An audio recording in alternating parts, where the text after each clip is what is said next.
Selection of last week. Tonight we have. Now I can go?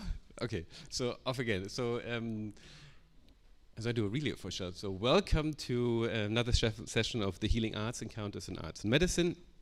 Tonight with two very special guests. And I'll start introducing Professor Dr. Mazda Adli, of whom I've heard actually for many years before we met just recently, through various friends of mine, architects mainly, like Jürgen Meyer-Haar or Max Schwitaler, who have been telling me there's this guy, he's related to Charité, he's a psychiatrist, and he's interested in the urban realm, in urbanism. And that's a field that I mingle in as well. And then we met. We met maybe a month ago at the Kunst und Medizin symposium at the Charité. And we were both at a panel that was moderated by Anna Berghöfer. And I'm very happy that you're here with us today. You are the head physician of the Fliedner Klinik in Berlin. You're a psychiatrist and a stress researcher. And you had the research areas Affective Disorders at the Department of Psychiatry and Psychotherapy at the Charité. And in your clinical and scientific work, you dedicate yourself to the development and therapy and prevention of affective disorders. As I said, you are the chairman of the Interdisciplinary Forum for Neurourbanistics, which is a think tank, a working group of university professors, scientists, practitioners from the field of psychiatry, urban planning, psychology, sociology, neuroscience, and so forth and so on, whose aim is to shape cities that are worth living in and beneficial to mental health, to the mental health of their inhabitants. So thank you so much for being here. It's a great honor. And then Paulina Schulz, aka DJ Gigola, is a music producer and a medical doctor, and we have also a really funny story how we actually met. So about, maybe when did the pandemic start? 2 years ago. I got my first vaccination and I was in my booth and with the mask on, and there was a doctor, and I kind of thought, she seems very cool for a doctor, and I remember that she had cool sneakers on. But we were all masked and we were talking fine, and then maybe a year later, I went to pick up my son and his friend from the airport, and you as well, and you came from Kiev, from some gig, and we were riding back in the car and talking, and then I was looking in the mirror, and when I got my vaccination, all I could see were the sneakers in the eyes, basically, and I said, well, this seems really familiar. And then on the way back, I actually checked my vaccination pass, and it was you who gave me the vaccination. So, true story. And now you're here. I'm very thrilled that you're here. Thank you for also following up on this invitation, because you have this really interesting background that fits perfectly to the series, that you, academically, you are a medical doctor. That's also kind of all you still partially practice, but mainly you're a music producer, or you work as a DJ. And let's say, let's talk about the musical part. You have a very eclectic style. If there's one common denominator going through it, it's probably rhythm, no? And when you play, it's at its core, it's techno, but with a twist, and the kind of the sound kind of ricocheting all over the place. And you once said about yourself that you experience music primarily through the rhythmic structure, emergent from the patterns of percussion rather than the layers of melodic harmonies. And your latest album, we listened to this morning in our post-protocol colloquium, it's called Fluid Meditations, and it's literally a sound meditation, guided meditation spoken word album. So thank you both for being here. It's fantastic. Please give a warm applause to both of our speakers. And to quickly give you a rough idea who's sitting in the room, maybe we can help. So who is from the UDK in the room? Of you, who is studying fine arts? Who is studying architecture? How about product design? How about music? How about visual communication? How about, did I say fashion already? No, how about fashion? How about GWK, Gesellschaft und Wirtschaftskommunikation? How about something I totally forgot? Yes, what did I forget? Engineer at the UDK. Okay, so who's not from the UDK? Okay, so what are you guys doing? Okay, so who comes from the medical field? Wonderful. Who comes from engineering? Who comes from something different? Art history? Cultural studies? Something I forgot? Okay, so it gives you a rough idea who's in the room, and it's probably equally online. Yeah, so this said, I'll prepare the mic for you now, Mazda.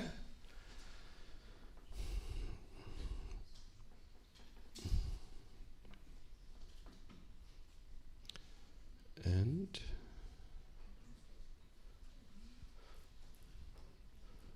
sorry. I think you're good. Perfect. And a warm applause again for Mazda Adli. Thank you for being here.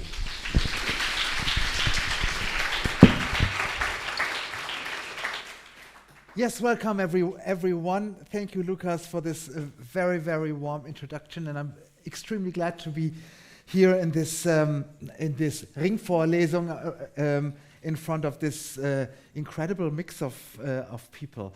I'm a medical doctor. Lukas already mentioned that. I'm a psychiatrist. I'm a stress researcher, and therefore I'm interested in what makes us more sensible and more vulnerable towards stress. And a few years ago, I fell over the fact that city living is a relevant risk factor for some major psychiatric diseases, and that stress seems to play a major element here. It's long been known that city living and urban upbringing increases our risk for some large groups of mental disorders. For example, what we see up there is anxiety. With increasing urbanization fraction, it increases. Depression increases with increasing urbanicity. As a matter of fact, if you live urban, your risk for depression is increased by 40% compared to living in a rural environment. And this is substance use disorders, which also goes up with increasing urbanicity. It's best been shown actually for schizophrenia, where it even comes with a double dose response relationship for the time you have grown up in a city and for the size of the city you have been raised in. Both factors increase your risk for schizophrenia later as an adult. And there are even studies that have shown that that city living is a risk factor with a similar effect size as cannabis consumption in individuals with a genetic risk profile for schizophrenia. And why is this important? Because the percentage of people living urban is increasing dramatically. You might be familiar to these figures. So now we're around here. I show you on the next slide.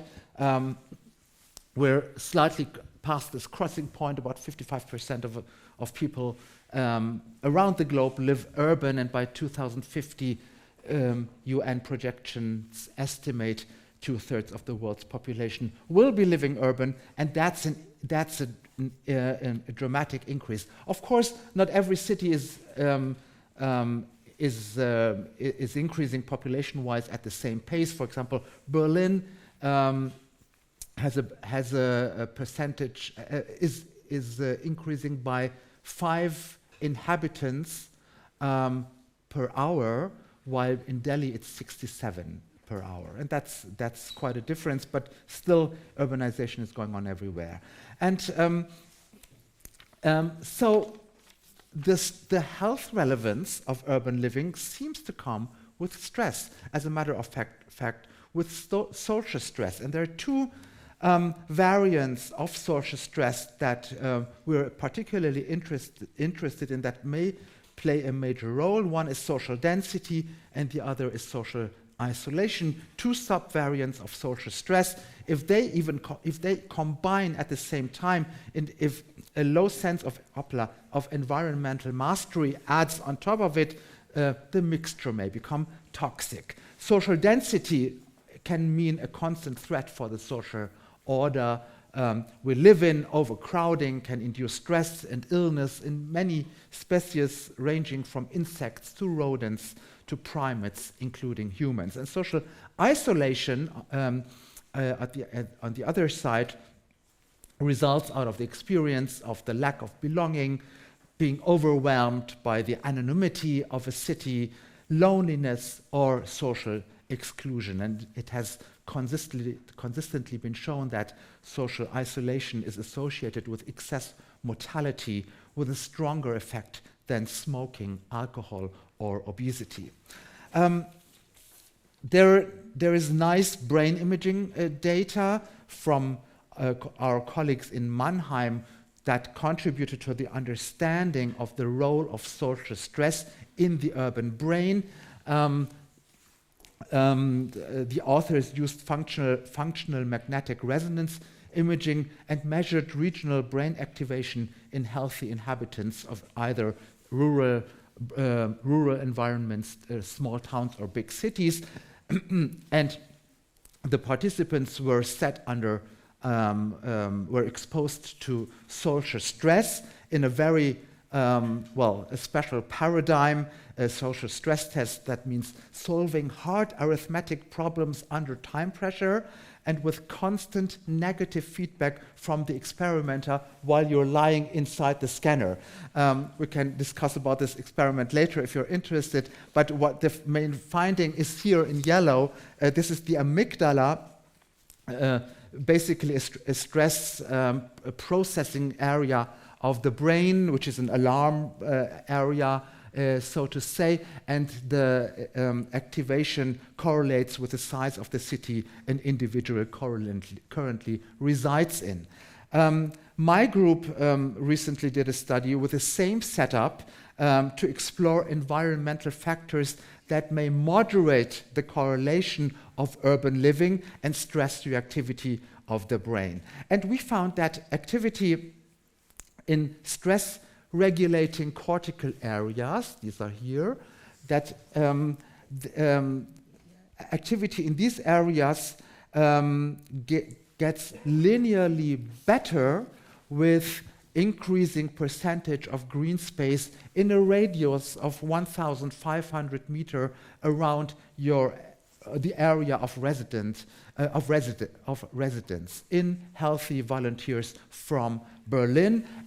The higher the activity in this area, the more resilient your brain reacts towards stress. Whereas exposure to particulate matter, by the way, I'm not showing the pictures here, at the area of residence weakens the activity in these important stress-regulating areas. And another interesting environmental factor is the connectivity of streets in someone's neighborhood.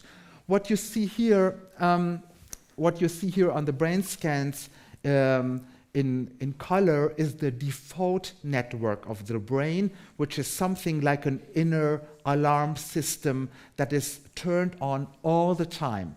The blue color, as opposed to red, indicates a decrease in activity, and that comes with more connectivity of the streets in your neighborhood. More connectivity of the streets usually means better walkability, more social interaction, or at least more occasions for social interaction, and eventually probably a better social cohesion between the dwellers of these areas. And when this happens, the alarm system seems to relax. So, what is the consequence of that? First of all, the readout of this does not suggest that cities cause mental problems per se, but it rather says that urban environments or living and urban sharpens our stress radars. So the amygdala, or the stress antennas, might become more sensitive. That makes sense in a stressful city, but at the same time, these sharpened stress antennas may become entry points for mental health problems in individual factors, and at the same time, this correlation between urban environments and brain reactivity seems to be influenced by environmental factors such as green space, air pollution, social factors, and others. So there's a lot to be more to be explored about this relation of urban environment and brain and stress reactivity, and this is something that we as medical profession never can solve alone. This is why we founded the Interdisciplinary Forum Neurourbanism, Lucas just mentioned, which combines scientists from all different areas around urban studies and the medical and psychological field, but also brings in practitioners and also policymakers, representatives from communities, etc. And what we're doing now is a citizen science project in order to map social stress in the urban area. As a matter of fact, here in Berlin, this is a project which uses EMA, ecological momentary assessment. Everyone who participates during 1 week and shares his or her emotional experiences while going after the urban everyday life with us. And this is then combined with GPS data, and the result is something like an emotional map of the city. Also, we follow a citizen science approach to analyze and read out the data together with communities, with stakeholders, and citizens that participate. And this is what we have found out until now. This is an ongoing project, that these factors highlighted in color seem to influence your personal stress experience. So whether you have enough personal space, your safety experience, crowdedness, which is social density or density stress, but also if an area is regarded as beautiful or not, influences your stress experience, people's stress experience, as well as traffic noise does. All the other factors don't turn out to be of significance until now. So this is how then it eventually looks like. This is Berlin. These are the assessments that we have collected until now, and this is our stress cloud. If we count all the ratings that indicate a higher stress experience, something like that occurs. And if you want to be a stress researcher for 1 week, then you're cordially invited to participate. This is how to get to our app. Our app is called Urban Mind, and our study is called Your Emotional City. And if you like to be part of the community, then we can also take with you some of these flyers, and we also have little stickers that you can cover all over. And thanks for your attention.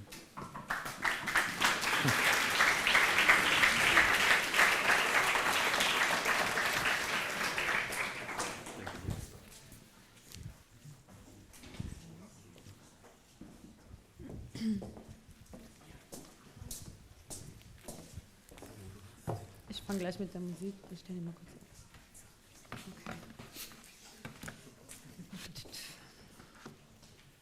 Okay. I'm going to start with a little snippet of my music. Do you hear me like that? Okay, perfect. Okay. Join me in my dream, leaving the body, entering the stream. I'm floating on the waves. All is quiet and peaceful.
Usually when I'm behind a booth in front of an audience, I don't talk. I prefer the music as center of attention. And it was really tempting for me to just skip the intro and present a 15-minute music mix, but here we are.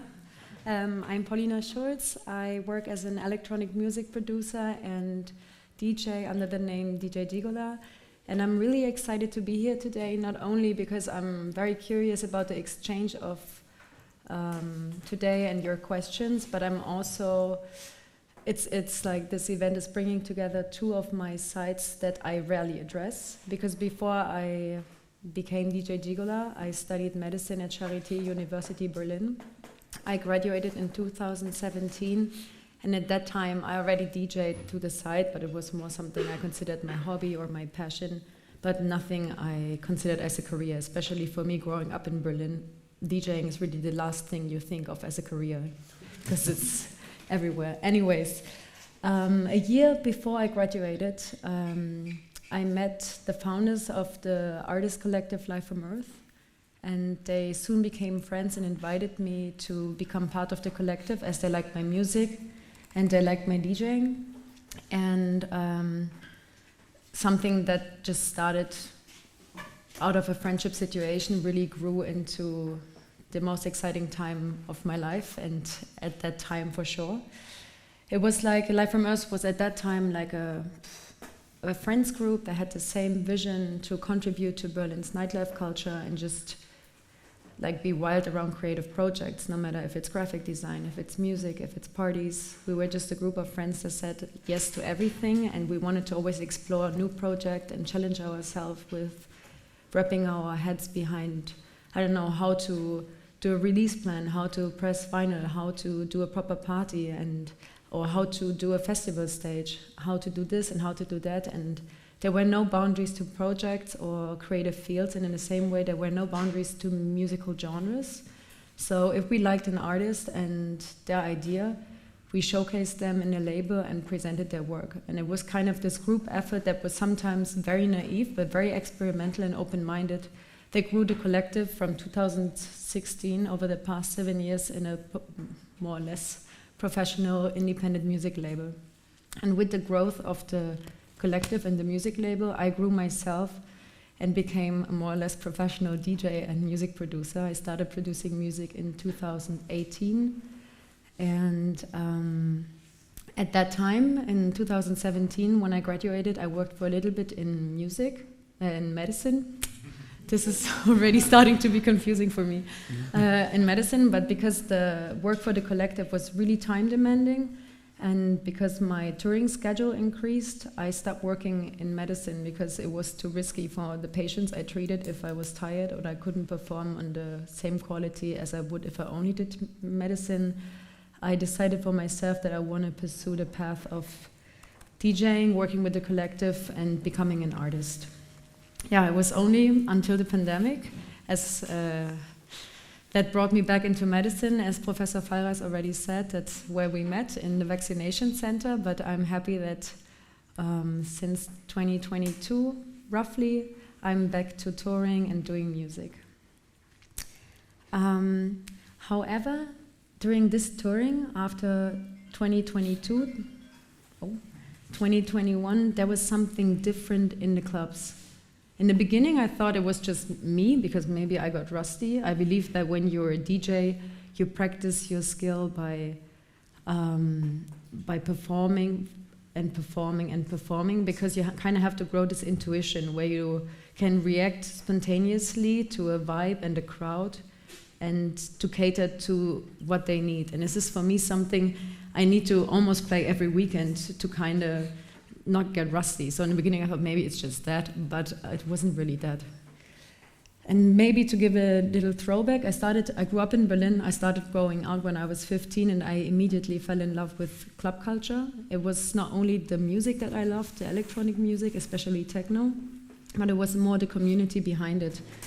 It was, you entered a club, and the experience was about being offline, meeting people, connecting with people, dancing, and sharing this experience with strangers. And I really like that, because there's something very special about being present in your body, moving along with strangers to loud, repetitive music in a dark room where you're encouraged and protected to let go, in the best case protected. And this is also where the stress reduction comes in, to let go of who you are, who you have to be, your daily life, your worries, your put-togetherness, your pain. And I believe that the beauty is this collective experience of letting go. And this is exactly what kept me going to the club and wanting to contribute to this culture. And eventually the strangers I partied with and I went out became my community, and my community became my friends, and my friends started working with me at the collective. So, and this is where I am today. And this is exactly how club life felt for a long time until the pandemic. There were still moments like this, but there was still something different. It was not my rustiness. It was not that there were less familiar faces. It was something else. I mean, after the pandemic, there was a really fresh crowd and a fresh vibe, and it was amazing, and it still is. There's people that are very open to different music, that are more genre fluid, that are fluid within their presence. They have this intense appetite for fast music and physically exhausting music. And I loved that about that, but there was something that kept me worrying. There were phones everywhere. Everywhere I was in the club, people take a picture here, take a picture of the outfit in front of the club with the DJ in the booth, in the dance floor, phones everywhere. Sometimes I looked up from the booth and everywhere are phones. And this really made it difficult for me to recreate the experience that I loved so much about nightlife, this collective feeling of letting go. And this observation I made me think if there was maybe nothing that only happens in club but happens around us all the time. Maybe there was a shift in the social attire caused by the internet and social media. And my scientist self, my medical self, would have probably collected data, conducted a study, presented the data and published it somewhere. But as my artist self, I felt the need to comment this very sentiment in an artwork, and that's where I made the album Fluid Meditations that Professor Fallreis already talked about, and I showed you a little extract from a track from the album in the beginning. And it's a very personal comment about the mentioned sentiment, and it is something that addresses the tension that I feel between the constant change from online to offline caused by the internet and social media. Because with that, there comes like this increased speed that I see in the clubs, the increased speed of music, and the decreased attention span that comes probably from swiping and browsing and swiping and browsing and making on social media encouraging you to make shorter and shorter content. And then there are filters that distort and photos that fragmentalize bodies and realities. And then I thought how virtuality actually influences our body's perception, our beauty standards. Normalizing, for me as a medical person, it's crazy to see so much normalization of surgery and injections on healthy bodies just to adapt to a certain idea of a virtual image. And then it's also interesting to see how we spend more and more time in our global online village than in our actual local village with people. I mean, if the day only has 24 hours, what happens to the offline self if you spend more and more time with your online self? In addition to that, I noticed an increase in advertisement for a wellness retreat here, a retreat there, nature escapism, yoga tutorials, overfloating on YouTube and gardening tutorials, digital detox, which suggested to me that there was a need for offline escapism. And I thought to myself, this is exactly what I see in the clubs, places of being offline becoming online, and thereby taking away the feeling of letting go and of relief because of the constant connection to the online world. And for my album research, I wanted to understand meditation, and I wanted to understand yoga, and I wanted to get into sound bath and gong bath, but I also read a lot of studies. And while I did a lot of yoga sessions, it really hit me because the yoga class actually felt like going to a club back then. It was like a place of being offline, there were no phones, and there was like the collective movement, but instead of dancing, it was like the asanas, like the positions you go through in a yoga class. And there was, when in a club there is the music that guides with the rhythm through the night. In the yoga class, it was the breath. Everybody was synchronizing with the breath. So there was this collective synchronization, and also there was a guide to the music. In the club, it's the DJ, but also the DJ with the VJ and the whole team behind it. And in the yoga class, it was the yoga teacher. And I believe that in this collective flow that I experienced in the yoga class and that I love so much from the club life, this is where I find my beauty as an artist, as a performer, as a raver, because it connects me with myself, but also with other people. And as a doctor, I believe these moments of being present in your body, perceiving your surrounding with all senses, are essential to understand your own physical and mental needs. And when you pair this experience with letting go in a collective movement and shared ecstasies with strangers, you also learn about community and have a chance to experience yourself unfiltered through that.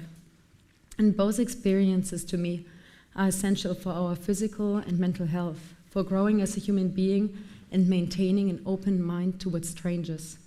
That's why I believe that we, as an online society, have to actively protect, conserve, and support places and practices where individuals can make these experiences and come together as an integral part of both culture and healthcare.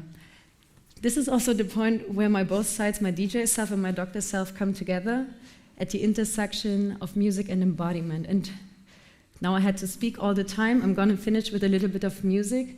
That is a snippet I made in a club, just to show you maybe to give a sense about what I was talking about. And it's the same track, but this is with people dancing to it. And it's not the best quality.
I guess most of you have been probably to a club. I didn't want to show a video because I think this is exactly what I was talking about, but maybe this gives a good idea of why I love these places so much. Thanks for your attention.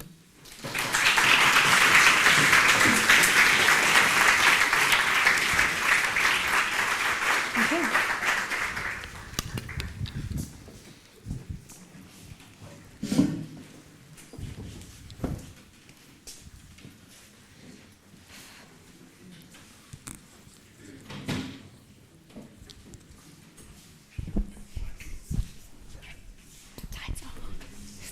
Thank you. Oh. Okay, thank you both so much for your quick introductions. It's always tricky, in 15 minutes to kind of wrap up everything. And I forgot to say, I would like to thank both of you once more to be here, because on a Monday you have the Singing Shrinks, which is a choir that you are part of and running. The Singing Shrinks. That I found it. That you found it, and that you actually never missed. You told me it's kind of a holy date. So for you to not be there today really means something. So that's really special. Thank you. And to you, yes, you can applaud. That's totally fine. That's totally fine. It's always, keep your hands warm, it's good energy. Never enough clapping. And you had, basically today is your Sunday. It's your day off. This weekend you were in London, Bern, and Amsterdam. Yes. And instead of now having your well-deserved evening off or day off, you're here. So also to that, thank you so much.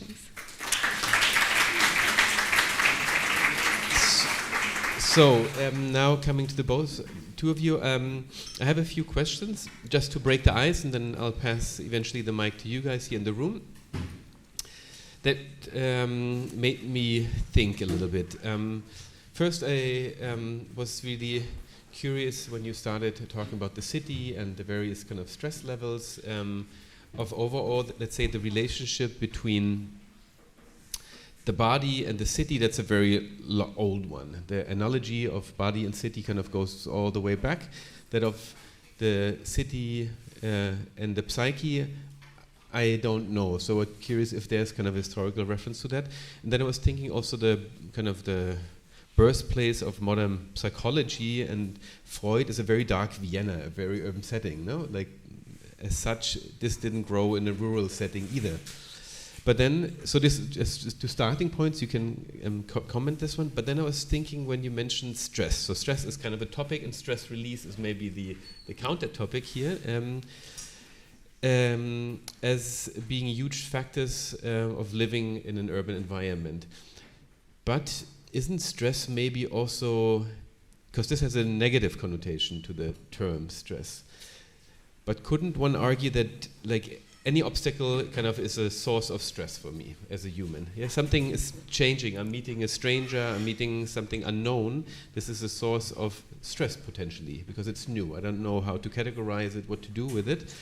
And the fact that urban dwellers have a higher level of stress is maybe also one that there is even a higher drive for innovation, evolution. So couldn't that be a way to interpret stress as well? So I'm wondering, let's say rural areas are not known generally for being extremely inventive or coming up with new solutions, or on the political landscape, think about it, can be. But is there another way to look at stress as well, in a sense? Yes. You get where I'm going? Absolutely, yeah. I'm very grateful for this question, because this is to clarify the term, the word stress with people from architecture, from urban planning, as we did in the early days of neurourbanism, was one of the very, very essential first steps. Is the mic on properly? Yeah. Can you hear it well? Yeah. Okay. And so, first key message about stress is an essential part of our healthy lives. You wouldn't want to live a life without stress. That would be absolutely boring and non-stimulating. So stress is, and as human beings, we're fit to cope with stress. Stress becomes health relevant and harmful when it gets chronic. When in the moment when you feel that you're exposed and you cannot do anything about it, then it becomes health relevant. So it's chronic stress, and this is the stress that we are chasing after in cities. Chronic stress, health relevant. Acute stress, part of your healthy lives. And yes, that was your other question. Cities are more stressful. They're denser. They're they run at a much higher pace. There are even studies that show that people walk faster when they live urban compared to people walking in rural environments. I even read one study that showed that patients with Parkinson's disease in a city still walk faster than healthy patients in rural environments. So there is a different pace of living, and probably all of us sitting here who have chosen Berlin as their habitat and living environment also search for the urban stress in a way, and for the urban lifestyle. That would have been my argument, that it's almost we need stress for survival. Yes, the ability to feel stress and to react towards it is a very, very powerful evolutionary factor. And those of our ancestors who did not feel stress and just did nothing when they should feel stress, they didn't get our ancestors. Yeah. They're not there anymore. Yeah. And I mean, now interesting you when Can I you also react to that? Yeah, please. Yes, this is, because it's already sorry, but I believe that health is kind of being in sync, and I think having stress is a little moment of being out of sync. It's kind of, you put yourself back in sync, but a chronic stress is being constantly out of sync with your own rhythm, and is not being able to get back into this rhythm. This is where diseases kind of come from, and this is where it gets unhealthy. And this is just like a more musical approach towards it. But when you look at the regulation, I don't know, when the cortisol release, if you have chronic stress, it's like a constant release. If you have a momentarily stress, it might be a peak, but then it goes away. And I think this is just being like constantly out of the rhythm of the cortisol release, for example. This is already the same as like thinking philosophical about it as being out of rhythm. So I think there's like a healthy way to be out of rhythm, but it is necessary to resynchronize with what was before the stress. And a bridge that I would like to make to last time when Benno and Edna were here, where we spoke about healing and health in a, like, say, wider societal and even planetary context, like the effects between us and society and society on us and the planet. But now you with a focus on Eurourbanism, and you with kind of, wow, this is a new Lucas here. Oh, wow. With you kind of creating spaces for stress release, for example. We have actually very concrete attempts to create environments that can foster well-being. So what I'm trying to say, we looked at this more on a meta level the last time, society as such, but now you are both in very different ways engaged in creating environments for healing. You're interested in the city as a whole, but not only as the phenomena, but what kind of spaces can we create, or how can we make this large space of the city more suiting for our well-being? And you engaging in club culture, which I would say is one of these cultural spaces, Kulturräume, that are kind of necessary for healing or stress release. A lot of the reflections, I forgot now who, but at least 4 or 5 of the reflections of last week were always club culture came into it, where people said, this is for me where I kind of go, where I kind of recharge my energies. So can we talk about these cultural spaces for healing within an urban context? Yes, we should, absolutely.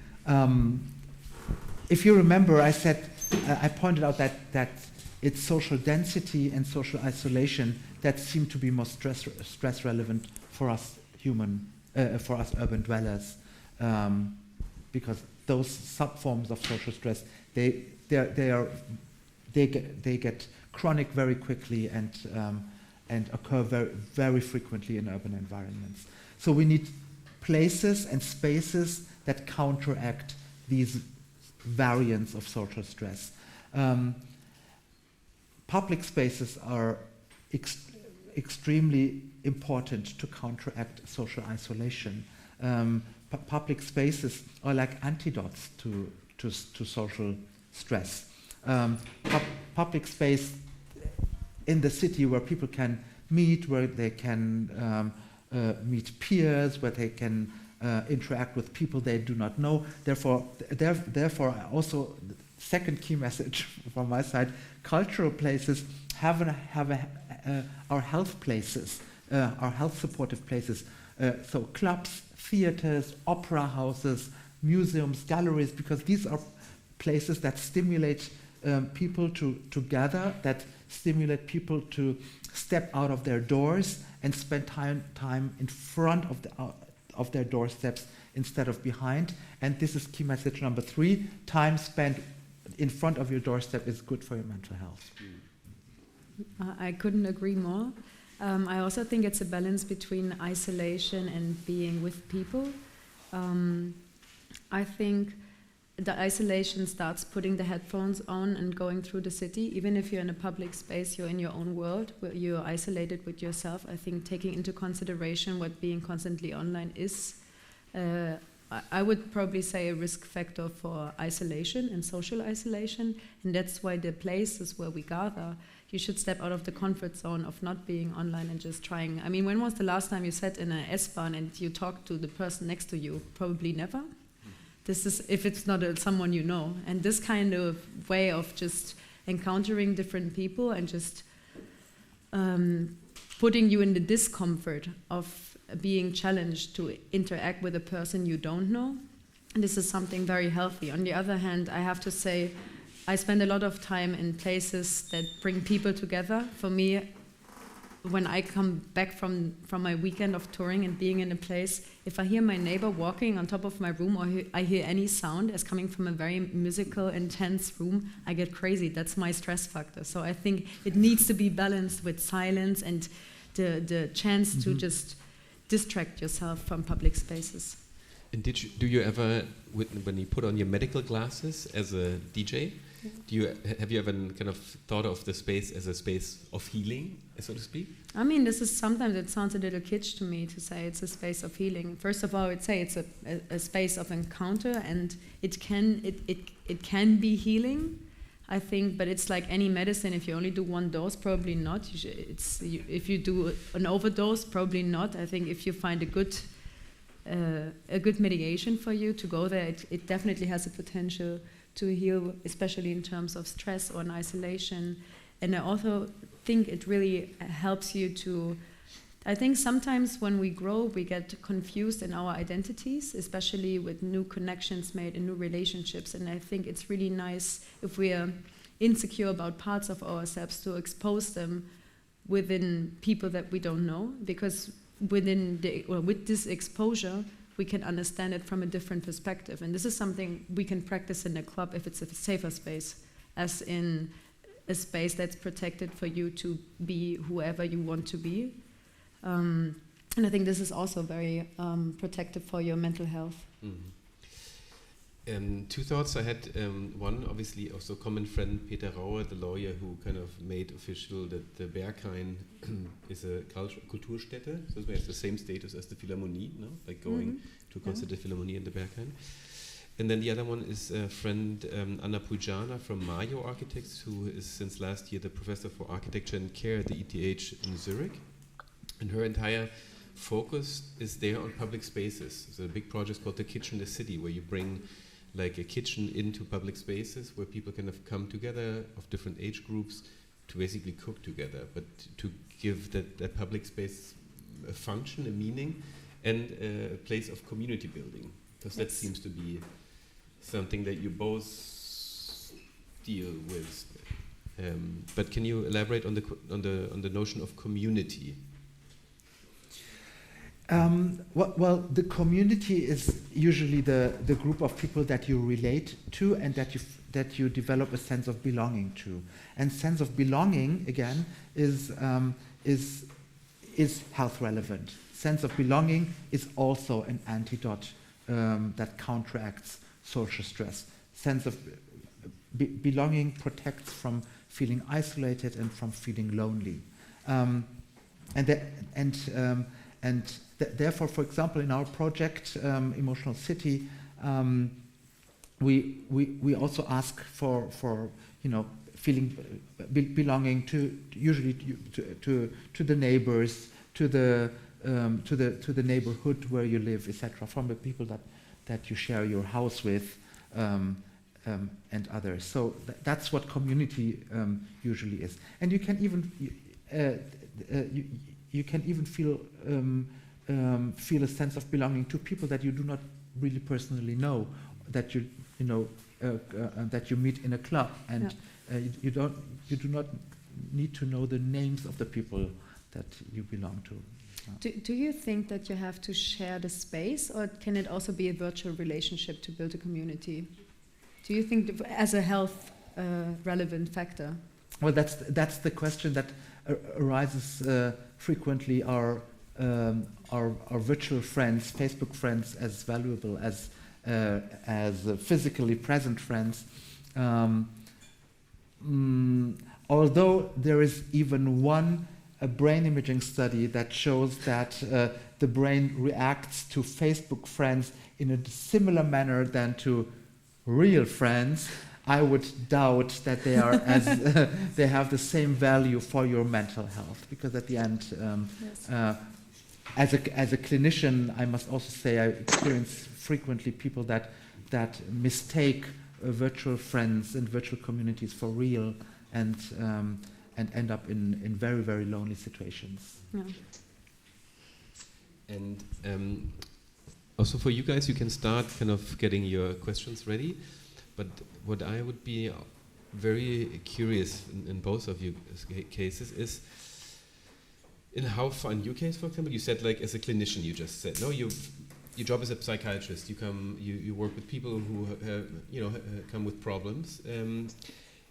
How far do artistic or creative practices play a part in your therapeutic settings? And what examples could that be? So I don't know, is it through writing, or are there any forms of kind of creative artistic use in yes, day-to-day clinical settings? So I would be very curious, and for you, I would be curious if you, like the other way around, did you in your career now as a music producer or DJ, do medical practices ever play a part? I don't know whether it's. I mean, if I see a shrink. No. I meant like if any medical practices that you've learned. I mean, because you have a certain perspective. You went through a training, and if you're in a club and you see something, you say, "Oh, these people are hyperventilating," or someone is fainting, or like where these moments of practical medical experience play a part in your artistic or club culture, nightlife. Yeah. So this is like the question to the two of you. Who wants to go first? And you guys start to get ready for questions. Yeah. Maybe for you it's easier. Okay. Well, yeah. I run a psychiatric clinic, a clinic for psychiatry and psychotherapy, and of course we have a lot of different offers in arts therapy, for example, in music therapy, in dance therapy, etc., singing. You mentioned my singing shrinks, and of course, even for myself, singing in a choir is therapy from therapy, as I sometimes explain. And because practicing music, listening to music, or producing music is extremely relaxing, and there are also very, very many studies that show that over and over again. So therefore, we use that in treatment. And especially because I'm also very much interested in music, and I do music myself, I can say that particularly amateur music is something that is extremely effective in counteracting stress. whereas professional musicism can also be a source of stress, like every professional. But you have more, maybe just out of the netcast, you know, say like, I'd be really curious in your day-to-day work in the psychiatric clinic, are there other that seem to be very, to you, maybe totally obvious, but kind of creative practices that really work, or that at least, or that you like, or that you work with? So for example, we have especially one part of the clinic that is dedicated to mental disorders that arise out of stress regulation problems, of emotional instability, like borderline personality, eating disorders, etc. And art therapy plays a very, very central role in the treatment of these people, because it offers an expression of emotions that usually these patient groups have difficulties with and have a hard time to express how you feel can be a tough thing. Actually, for many of us, you know, listening to your own emotions is something that you really have to practice and to learn. It's sometimes easier to produce a piece of art that expresses it, and that's used in art therapy, and it's extremely effective. I mean, yeah, I had now some time to think about it. There is sometimes the occasional emergency on a dance floor. I know how to do CPR, but I never, you know, like in med school, you learn how you do it when you have the whole equipment. In the club, you just have your hands and the telephone. So it's a very basic thing. I think like one girl, the kneecap slipped off, another girl had an overdose, and she had an epileptic seizure, and I just surveyed her because she didn't stop breathing. So this kind of thing happens, but it's really rare. From like the gigs I do, I'm maybe 2 in 400 like this. Okay. But I'm not there the whole night, so I don't know. There's definitely more people, especially GHB and overdose is a common thing. When I worked in the emergency room in the Elisabeth Krankenhaus, which is in Schöneberg, there were often GHB overdoses. I mean, do they all know that you're a medical doctor? So no, usually I never. Maybe would they know? Oh, DJ Gigola here. From today onwards. Yeah, that's like there was the risk factor here. Don't. No, but like from medical practice, I think there's like 2 things I picked up in my artist life and DJ life from medicine. The one thing is what you just said. Amateur music is fun, but professional music is stress. And I think to create an idea, you don't need any practice, you don't need any skill. You just have to have a way to produce this or to put your idea into form, to create. So writing like a very low quality sound draft is enough to communicate your idea, but to shape it and to put it into form, it needs discipline and practice. And I think it's in any art form, it's like this. You don't need experience for the idea, but to shape the idea and to bring it into life form and to give quality to the work of art that you're doing, you need discipline and practice. And maybe this is something I picked up from medicine. Memorizing, I don't need so much in music, thank God. Maybe sometimes when I scroll my USB. And I think in medicine I also learned that you start reading the patient the moment the person walks into the room. So I would say probably 50%, if not more, of the diagnosis and the treatment starts with a good observation. You don't need to take blood, you don't need to take, I don't know, an x-ray. You just start looking at how the person walks, how the body posture is, and like this. So you get a sense of the vibe of the person, what the person brings to you. And also your job is to cater to the vulnerability of a person that is in pain, that is sick. And I think this is something that's very similar to being a DJ. You also cater to a vulnerability that the people present on a dance floor, but the vulnerability doesn't come from being sick, but it comes from opening up themselves and being probably someone they are not always. And I think catering to that vulnerability is something that reminds me often of catering to the vulnerability in a patient contact and reading the dynamic and the vibe from the person in the treatment room kind of is similar to reading the vibe in the club. So I think maybe that's where my medical practice comes back into my job as a DJ and as an artist. Anything to add to this? No. So before I come to you guys now, I just wanted to give you the space if you wanted to react to anything that was in the presentation of one another or something you would comment on each other. I interrupted so many times already and asked you some questions. That's the whole point. I mean, the interruption is what this is for. Yeah. And the same the other way around. Your presentation just reminded me that we actually need to take clubs more into focus of our research, because they're important places of social cohesion and interaction, and that's why I'm very grateful for.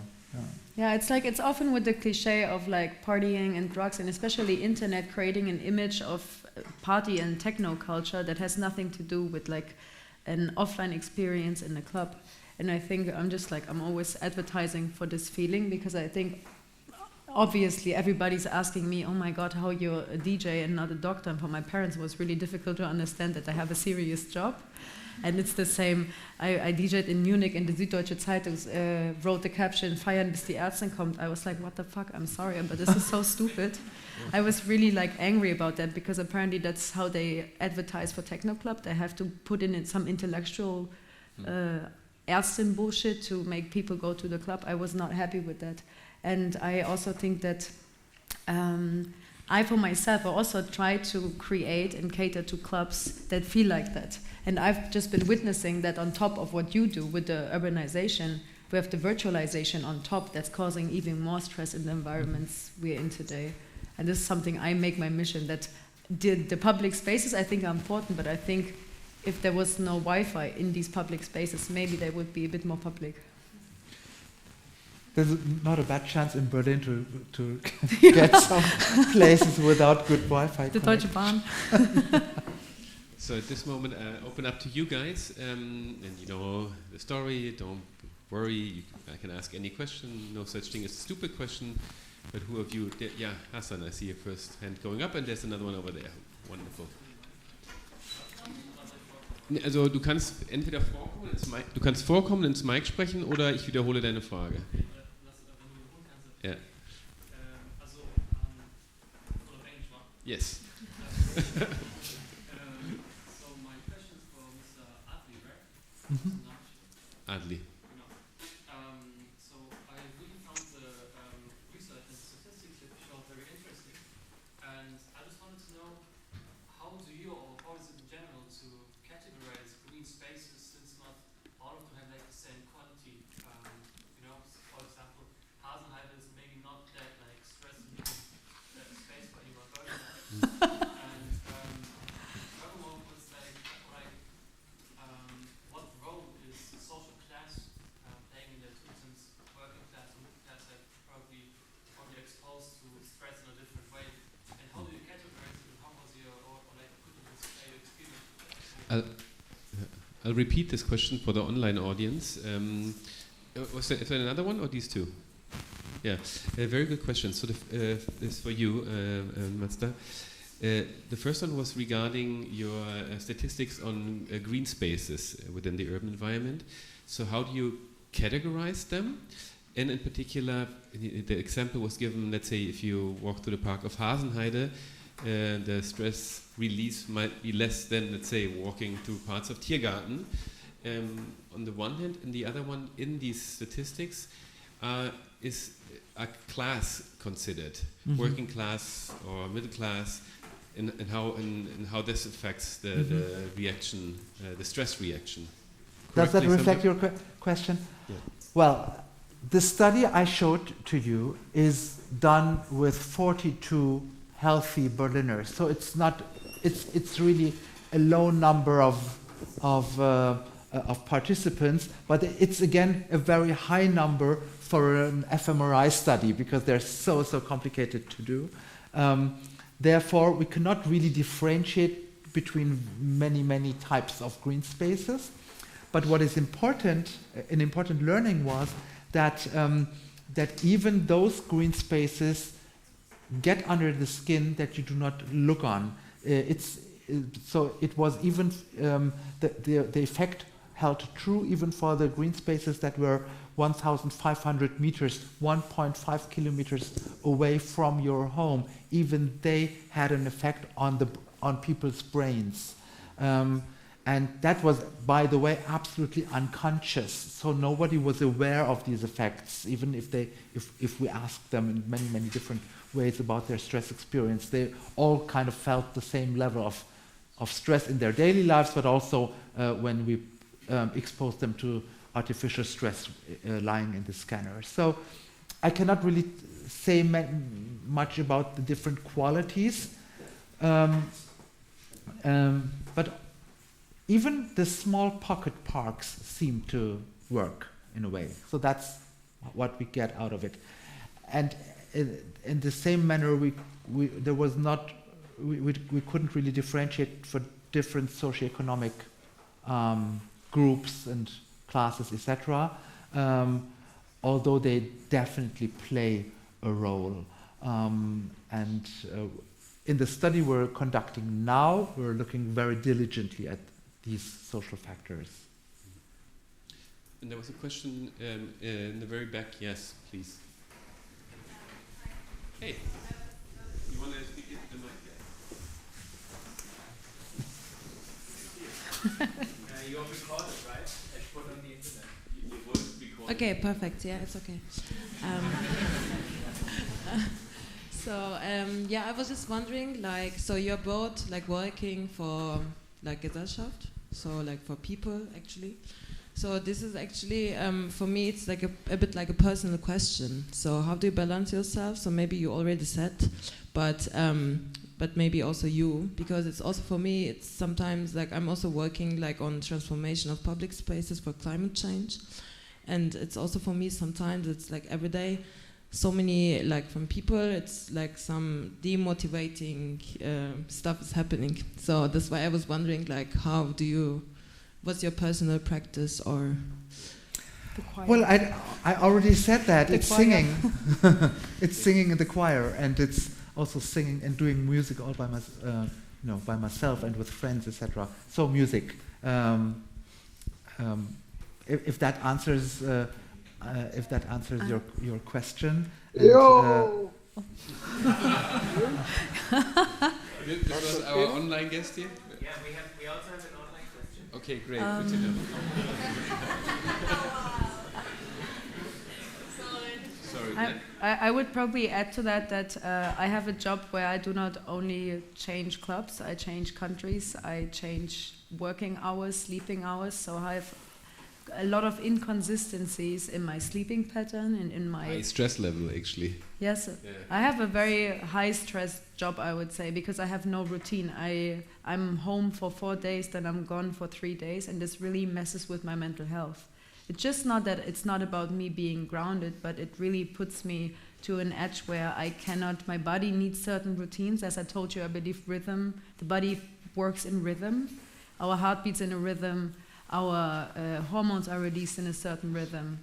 And my job puts me out of rhythm all the time. So what I need to balance myself and to decompress from the stress that comes with this being out of sync, I have to synchronize myself with a very strict routine. So I have to do sports at the same sports place all the time. The first day when I come home, I know I have to kind of stay in a sleeping pattern, and I have to sacrifice sleeping hours during the weekend just to try to keep in sync with my body, because I don't know who of you has been awake for 4 days or 3 days or 2 days. You kind of get mental. You just got your stress sensitivity gets up and you react different to things. And this is something that I have experienced as a protection for my mental health, to build my own routines that I always come to every week, and also just as my job also happens online, I just like building a routine of being offline. It's a very good routine to probably also you when you work with people and you exchange with people, sometimes just to step away from the exchange and just be with yourself, that can be a good protector for your health. Makes me think of Edna's recommendation of these kind of 2 hours a day of just reading and turning all the devices off. I have her online, but yes, before Sylvia comes, you raised your hand. Yeah. Do you want the mic? So yeah, I'm one of the few medical students. However, good. I've also studied architecture before. So this discussion has been supremely interesting, and I want to thank you for that. Now the question. We have heard that clubs can be a place of community and they are a relief for stress. But you also talked about your neighbor being noisy. Mm-hmm. And I guess the people living next to the club would beg to differ that clubs can be a relief for stress. So I kind of wonder, especially here in Berlin with all the controversies and even lawsuits that we've had, what kind of place do clubs have in the fabric of the city? Yeah, apparently it wasn't thought about enough, right?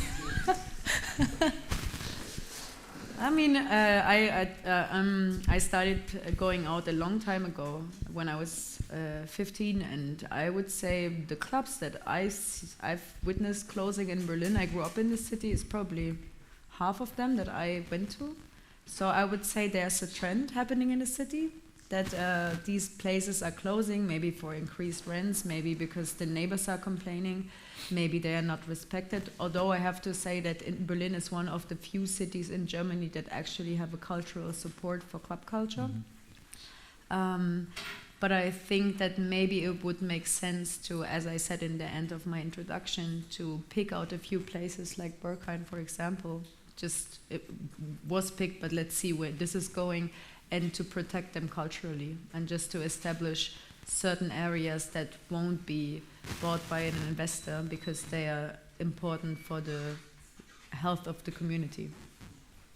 And it would be good to gain some scientific data that supports that. This is why I thought it's good to take the club more under focus. Yes. And I know from the Berlin administration that they are very aware of club culture being a strong economic factor for Berlin, and it brings in a lot of money to the city. I have like one friend from Australia, he's a music producer, and he told me that if Berlin had an ocean, we wouldn't have techno.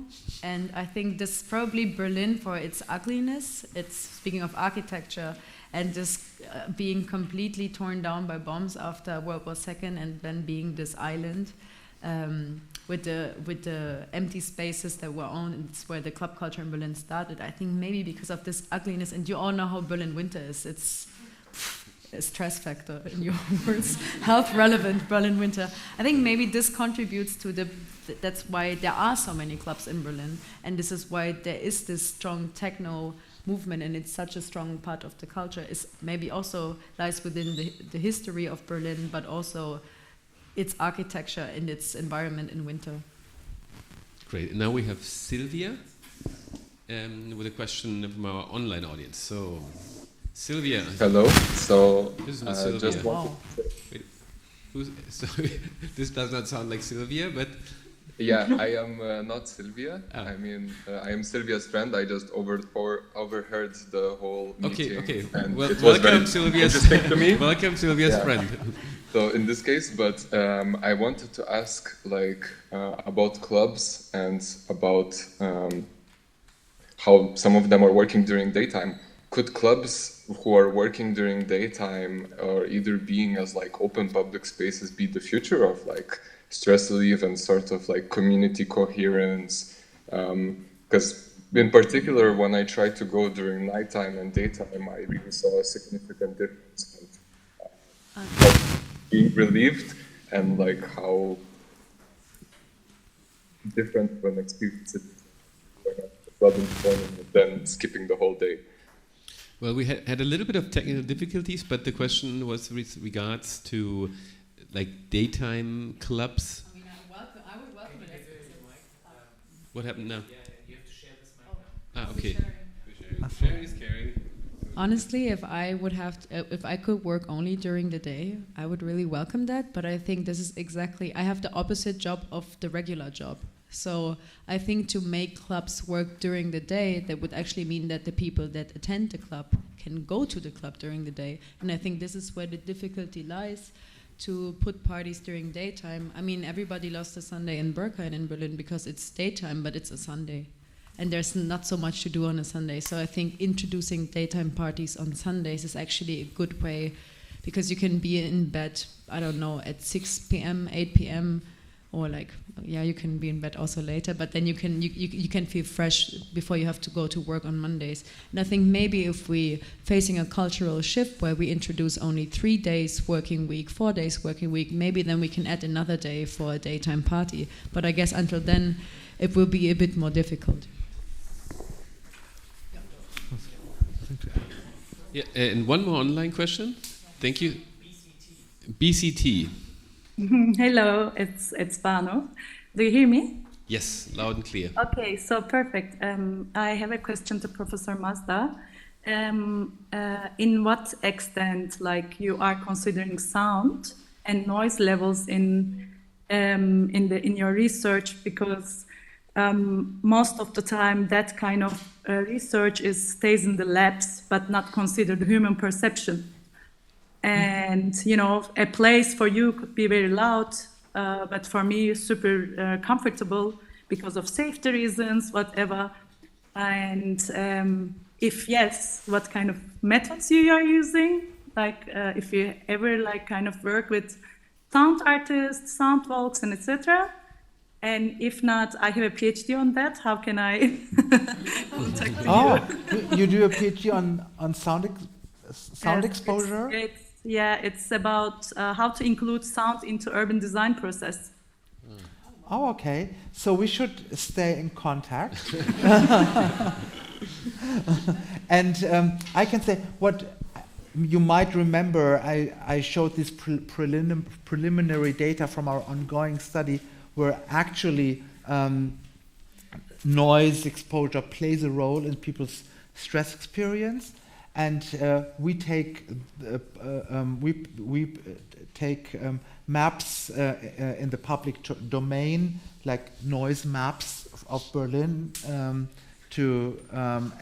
map them on the emotional maps that we collect from the app participants, and that's how we deal with this. And so it's basically noise in decibel that is provided on these maps. This is exactly what's my point. It's always in decibel or World Health Organizations and levels and so on, but it's never I think it's very important to reconsider the human perception, and especially especially people with different backgrounds, with different culture and so on. Let's keep in touch. Yeah. Thank you for that question. Okay, and then there were so 1, 2. No, there's one. Yes, please. You just raised your hand. It was very interesting to listen to you. And my question: have you ever heard the 4-rhythm dance? Have you heard of the 4-rhythm dance? I see 2 heads shaking. It seems no. Maybe you can. Maybe you can tell us about the 4-rhythm dance. It has to do with the emotion and expressing emotion. And the piece of music you let us hear, you let us listen to, had a very upbeat rhythm. And the 4-rhythm dance gives the occasion of changing the rhythms and changing the sounds also. I think when you work as a DJ, but also as psychiatrist, as therapeutic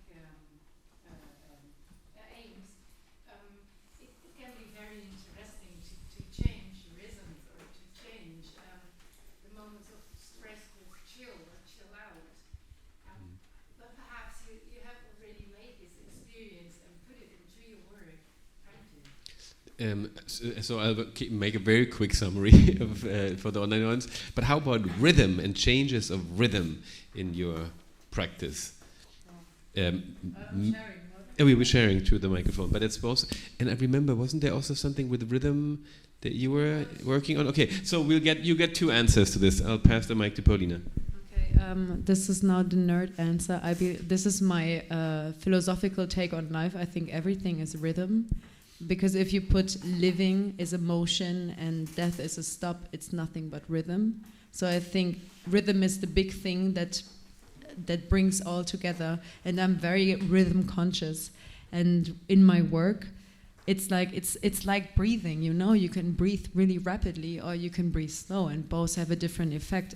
In fact, I read multiple studies. There's differences amongst people how they perceive a happy tune or a sad tune. So for us it would be major and minor, but maybe in a different people it's a different perception. But rhythm is always perceived in the same way. Like a fast rhythm is arousing and a slow rhythm can be calming. So this got me into working on the album, and my whole album ranges, I think, from 80 BPM, which is beats per minute, to 150 BPM, so almost half time, double time. And in my DJ sets, well, I wouldn't say sometimes I start at 80, but I do the same because it's beautiful. This is where the guidance starts in the night. Doing all the time the same rhythm and doing the same tempo. I mean, it can create a certain trance-like moment. If you want to induce that, you can use that. But you can change by the rhythm and bring people in a different position. So that's my take on rhythm. Yeah. You don't need the mic, actually. So okay, this is still working. Yeah.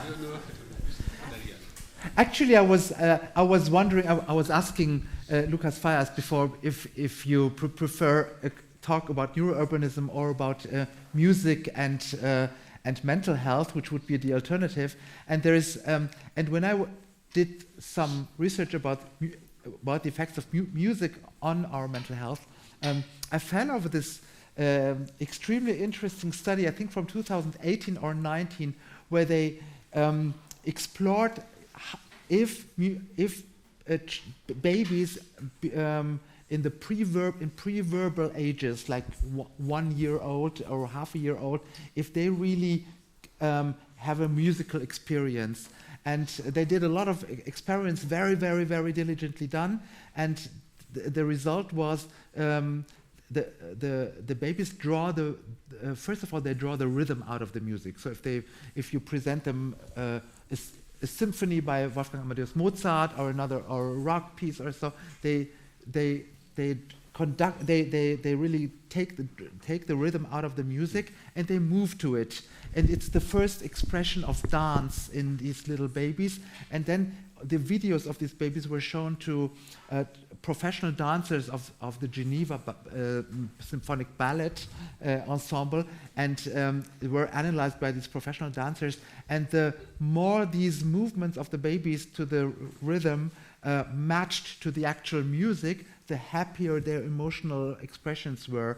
They were all also measured with different physiological measures. So rhythm really gets under the skin and directly to the brain regions where emotions are processed. And I just want to continue there. I think after studying medicine, you learn so much about the body, but nobody explains you why people dance.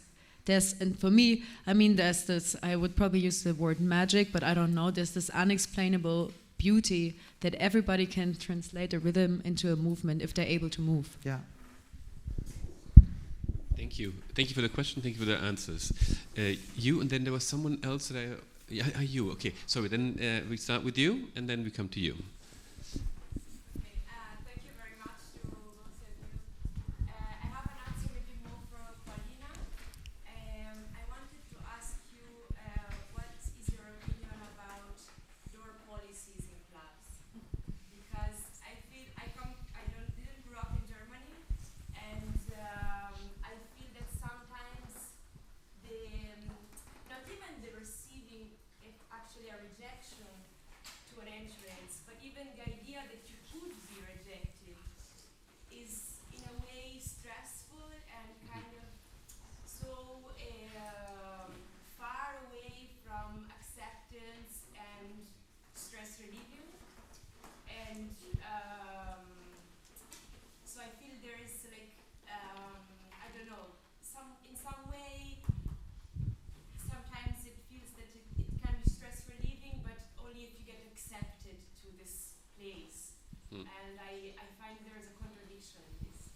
Okay, I'll repeat this for the online audience. The question was on club culture, and it's for you, Paulina, and door policies, and that even the thought of the possibility of being rejected at the door is obviously a huge stress, a moment of stress. Yeah, not necessarily of stress, but like of not really of belonging. Of being excluded, of possibly being excluded, isolated. Yes, good question. Yes, so I mean, it starts with the fact that when there's a party at a club, the party is organized by promoters, and promoters, they don't only do a party, they come with a community, a group of people that feel they belong together.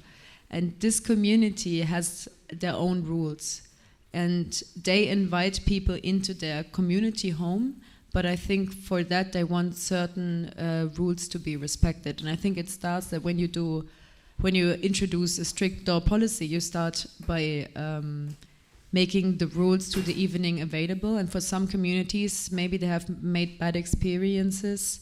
Maybe it's been really difficult to get a space where they feel safe, like they can let go the way they need to. And that's where a strict door policy actually starts. And I think it's really difficult because sometimes you can tell from an appearance if the person would fit or not. But I think because there's somebody promoting the party and there's some community behind it, I respect as someone who's curious to be within this energy that the community creates during the night, to respect the fact that I can be rejected.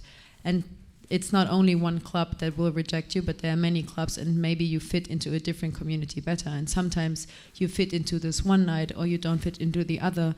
And I think this is not something just to be mean about not letting people in, but it's rather conserving the energy, the vibe, and the safeness of the place. So I think it's a dynamic. I mean, in Berlin it has become very popular to just reject people.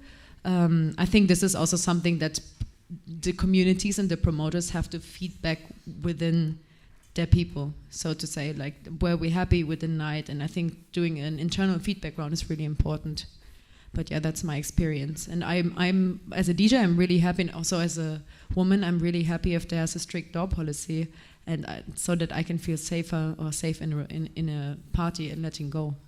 So it needs to be balanced, would be my answer. But also it comes from a community that already does a party, and you just want to have entrance to that community. You have to see it in that way. Thank you. Now your question.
This, thank you for the question. Connects a little bit to the online question.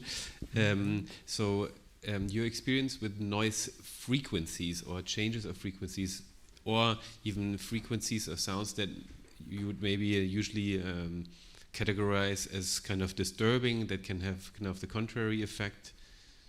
Does that correct? Hopefully. Does that ring a bell? I have actually an association with this. I think like the frequency is basically the sound that we perceive. So noise is mostly a mix of frequencies that are not in harmony. So, and then it can really depend if it's low or high, because then it's like depending on the frequency, the lower ends are around 20 hertz, the higher ends are 20,000 kilohertz is like the range we can hear. And I think there is a way of how often a sound appears and how harmonious the sound we perceive is, and this together maybe makes discomfort or comfort. And I think like an interesting fact is that the frequencies that are below 20 hertz, we cannot actually hear them, but we can perceive them physically. So when you're in a club with a good sound system and a strong subwoofer, have you ever stood close to like a sound box and you feel the sound wave, like the pressure from the wave? That's actually the lower frequencies that we do not hear, but we feel.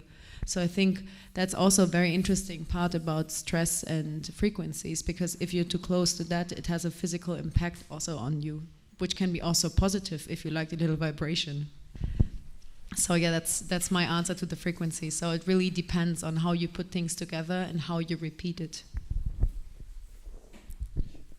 No, I was thinking of, so a couple of years ago I co-curated an exhibition called Living the City for the Federal Ministry of Building in the former airport of Tempelhof, main hall, huge thing, 2,000 square meters, and it was a large spatial collage, no? And with 50 stories, 50 projects from all over Europe and beyond, and we were kind of done with it.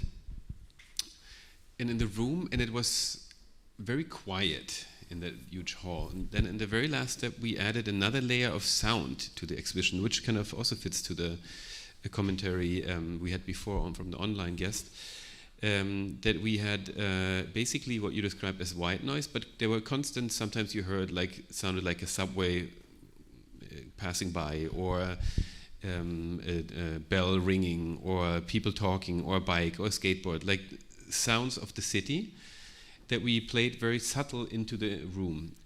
And the effect, and this was no research behind it, but the effect was amazing and really a learning step for me, that people felt, and they commented afterwards, they felt so comfortable, they stayed on the average 1.5 hours in that exhibition, which is really long. If you go to an exhibition, usually you're confronted, if it's not the opening night, with like real silence. It's very quiet. If you go to a museum, you think of the Gemäldegalerie, it's quiet. And actually, that is almost stressful after a while. And to just increase a little bit of like something happening, just as it's the same situation. When you guys entered, there was loud hip-hop music playing. How did you feel? Pretty relaxed, no? And if I wouldn't have done that, it would have been a very quiet room. You'd started to feel a bit awkward, and when it's 1:15, how long do I have to wait? So these things really do work, I believe. There's a big marketing engine behind going shopping, and one part of the shopping experience to make people stay longer in a shop, like I don't know anything at Kudam, is to put the right music there. So there's actually somebody who works just on the music in the shop to make people stay longer in the shop. So this also has an effect of on capitalism and marketing when it comes to the shopping experience. They also use sound there in a not so good way. But maybe, Mazda, this could be something like including sound, and this comes back to this, in public spaces also for well-being. I'm not thinking of like Christmas jingles now, no, in the Christmas market the whole time, but it's something to reflect. But looking at the time, I would say we come to an end right now. Thank you too for the wonderful conversation and dialogue, very, very inspiring. So warm applause to our two guests, please.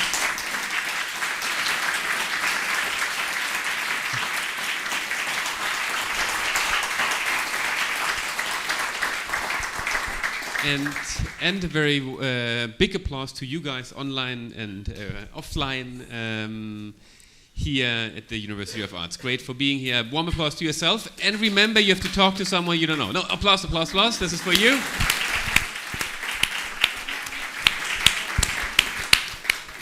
And it's cheesy, but approach someone, talk to someone. Thank you.